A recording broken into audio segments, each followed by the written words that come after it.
Gillian, please tell your experience of adenomyosis and your kind of forecasting of having hysterectomy to reduce your pelvic pain and coming out as a pain-free person. Is that what you were forecasting when you were suffering from adenomyosis related symptoms? When I was suffering from adenomyosis symptoms, the pain was becoming increasingly debilitating, to the extent that I was taking more and more codeine. The codeine wasn't working after taking for the most part of a year. I became completely focused on the fact that having a hysterectomy was the only solution to being pain-free. However, after having a hysterectomy, I went into what is called a surgical menopause. Although I'd been taking estrogel, HRT, for probably about best part of a year, I felt that it had really helped a lot with my perimenopausal state. However, after the hysterectomy, so I had a full hysterectomy, including ovaries removed. For a month, I felt okay, and then I started feeling worse than I could ever have imagined.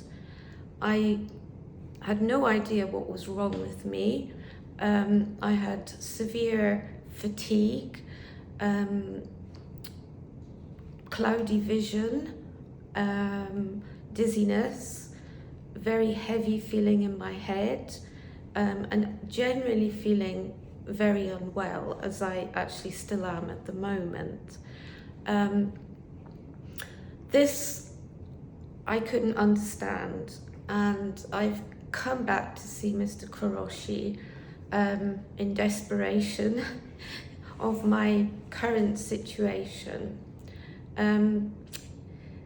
If I had to say which was worse, before or after the hysterectomy, I would say before the hysterectomy, when I was able to control the pain with codeine, I was able to function normally for 5 to 6 hours a day. Of course, the codeine gets less and less effective, and this is what, spurred me on to have this operation. Now, the menopausal symptoms are really severe, more severe than I could ever have imagined. And I'm really struggling, really minute by minute. So the point of this is to think very, very carefully before taking the decision to have a hysterectomy, which actually puts you into what's called a surgical menopause. Because in my experience, and of course every single patient is different, in my experience, this is a lot worse. Okay, let me simplify this. What you're experiencing now, if we have kind of mimicked it before you underwent hysterectomy, would you have agreed for hysterectomy? Definitely not.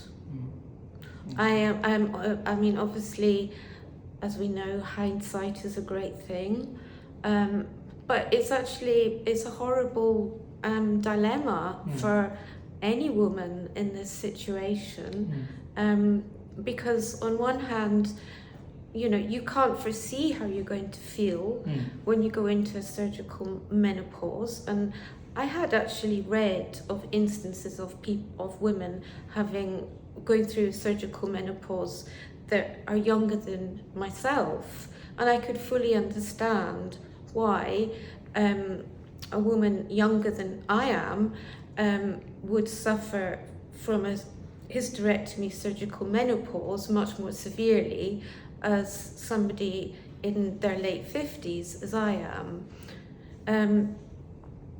So that's another reason that I kind of had it in my mind, well, I'm in the menopause. I'm starting, I felt like I'm in the perimenopause, then menopause for quite some time now. Having said that, I could still never have imagined how extreme this surgical menopause could be. Affecting your day-to-day. I mean, the general feeling of feeling very unwell. Something like you described, like some heavy heavy weight on your head. Very all heavy the time. weight. My head feels very heavy. At the front of my constant headaches, very dull, heavy kind of headaches. Sort of just feeling almost like I would describe. I have, apart from being on codeine, I've got no experience of being on any kind of drug. Medicines, yeah. I can only describe it as feeling that you have been on a very powerful drug for a very long time and you're withdrawing from it. That is your natural hormones you're trying to explain, right? Yeah. Okay. Thank you for your wonderful interview, and I do hope that you will get better soon with your hormone replacement therapy. Okay, Gillian? Thank you.